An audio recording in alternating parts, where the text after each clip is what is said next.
এই মুহূর্তেই সবচেয়ে বড় খবর, দ্য বিগ ব্রেকিং নিউজ। আপনারা দেখছেন বারাসাত টিভি। বারাসাত টিভি চ্যানেলে সবাইকে স্বাগত জানিয়ে শুরু করছি আজকের প্রতিবেদন। আজকের প্রতিবেদনের মূল বিষয়বস্তু, 30টি পরিবার সরাসরি শাসক দল ছেড়ে দিল, সিপিআইএমে যোগদান, শাসক দলের উন্নয়ন মুখ থুবড়ে। 2026-এর বিধানসভার ভোট যতই এগিয়ে আসছে ততই মুর্শিদাবাদের রঘুনাথগঞ্জে তৃণমূল কংগ্রেসের ভিত যেন নড়বড়ে হয়ে পড়ছে। তার স্পষ্ট প্রমাণ মিললেও এবার উন্নয়নে ঢাক পেটানো শাসক দলকে কার্যত প্রত্যাখ্যান করে এবার 30টি পরিবার তৃণমূল ছেড়ে সিপিআইএমের পতাকা দলে সামিল হলো। তারই এক ঝলক আপনাদের সামনে তুলে ধরছি, দেখুন। স্থানীয় সূত্রের খবর, দীর্ঘদিন ধরে কাটমানি, দলবাজি আর নেতাদের দাদাগিরিতে অতিষ্ঠ ছিলেন সাধারণ মানুষ। সরকারি প্রকল্প মানেই টাকা দিতে হবে, আর টাকা না দিলে তালিকা থেকে নাম কাটায়। এই উন্নয়নের মডেল আর মানতে রাজি নন বলেই তৃণমূল ছাড়ার সিদ্ধান্ত নেন ওই পরিবারগুলি। প্রিয় দর্শক বন্ধু, আপনারা দেখছেন বারাসাত টিভি। বারাসাত টিভি চ্যানেলে নতুন দর্শক হয়ে থাকলে অবশ্যই চ্যানেলটিকে সাবস্ক্রাইব করে পাশে থাকুন নতুন নতুন ভিডিওর আপডেট পাওয়ার জন্য। ভিডিওটি ভালো লেগে থাকলে অবশ্যই লাইক করুন, শেয়ার করুন, আপনাদের মতামত অবশ্যই কমেন্ট বক্সে কমেন্ট করে জানান। নতুন দর্শক হয়ে থাকলে চ্যানেলটিকে সাবস্ক্রাইব করে পাশে থাকুন। এই দিন প্রকাশ্যে সিপিআইএমে যোগদান করে নতুন সদস্যরা কার্যত শাসক দলের বিরুদ্ধে একেবারে ক্ষোভ উপড়ে দেন। তাদের বক্তব্য, ভোটের সময় শুধু প্রতিশ্রুতি, আর ভোট মিটলেই মানুষের খোঁজ নেই। এই রাজনীতি আর চলতে পারে না। সিপিআইএমের নেতৃত্ব সরাসরি কটাক্ষ করে জানিয়েছেন, তৃণমূল এখন মানুষের দল নয়, কয়েকজন সুবিধাভোগীর দলে কিন্তু পরিণত হয়েছে। তাই মানুষ আবার ফিরে তাকাচ্ছে বামপন্থার দিকে, যেখানে শোষণ নেই, দুর্নীতির লাইসেন্স নেই। রাজনৈতিক মহলের মতে রঘুনাথগঞ্জে এই যোগদান নিছক সংখ্যা নয়, এটি শাসক দলের প্রতি মানুষের অনাস্থার কিন্তু প্রতিফলন।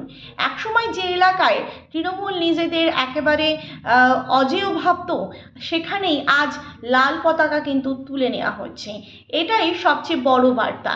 এবং 2026-এর আগে এই যে ধারাও যদি অব্যাহত থাকে, তবে মুর্শিদাবাদের তৃণমূলের অপ্রতিরোধ্য শক্তির কিন্তু দাবি যে কাগজেই সীমাবদ্ধ থাকবে তা কিন্তু বলাই বাহুল্য।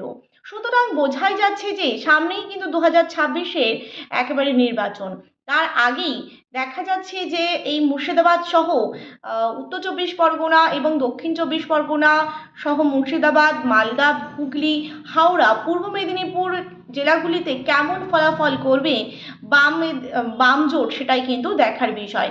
এবং সবশেষে একটাই চিন্তার বিষয় এবং মানুষের মনে একটাই প্রশ্ন, 2026-এ কি আবারও তৃণমূল সরকার নাকি নতুন সরকার আসবে? সেটার মতামত কি আপনারা অবশ্যই কমেন্ট বক্সে কমেন্ট করে জানান। এবং দেখা যাচ্ছে যে বর্তমানে যে ঘটনাটা এখন ট্রেন্ডিং, যে সিপিআইএমের ফাইল খুলতে খুলতে কবে যে নিজেদের ফাইল নিয়ে পালাতে হলো এবং নিজেদের ফাইল নিয়ে শোরগোল পড়ে গেল, সেটাই কিন্তু সত্যিই মানুষ বুঝতে পারেনি। এবং সেটাই কিন্তু দেখা যাচ্ছে বর্তমানে। এবং মুর্শিদাবাদে যে ঘটনা, রঘুনাথগঞ্জে তৃণমূল ছেড়ে সিপিআইএমে যোগদান 30টি পরিবারে 2026-এর বিধানসভা ভোটের আগে শাসক দলের কিন্তু বড় ধাক্কা, ঘুরে দাঁড়ানোর ইঙ্গিত কিন্তু বাম শিবিরে। 2026 সালের বিধানসভা ভোট যতই এগিয়ে আসছে ততই কিন্তু মুর্শিদাবাদ জেলায় রাজনৈতিক সমীকরণে কিন্তু বড়সড় পরিবর্তনের একেবারে ছবি কিন্তু স্পষ্ট হচ্ছে। রঘুনাথগঞ্জ বিধানসভা এলাকা থেকে একযোগে 30টি পরিবার সরাসরি তৃণমূল ছেড়ে সিপিআইএমে যোগদান করায় রাজনৈতিক মহলে শুরু হয়েছে কিন্তু চর্চা। এবং স্থানীয় সূত্রের খবর, দীর্ঘদিন ধরেই শাসক দলের দুর্নীতি, স্বজন পোষণ এবং সংগঠনের অভ্যন্তরীণ কোন্দলে একেবারে ক্ষুব্ধ ছিলেন পরিবারগুলি। এবং এরই মধ্যে কিন্তু আনুষ্ঠানিকভাবে তারা কিন্তু সিপিআইএমের পতাকা তুলে নেন এবং নবাগতদের কিন্তু দলীয় পতাকা তুলে দিয়ে স্বাগত জানান বাম নেতৃত্ব।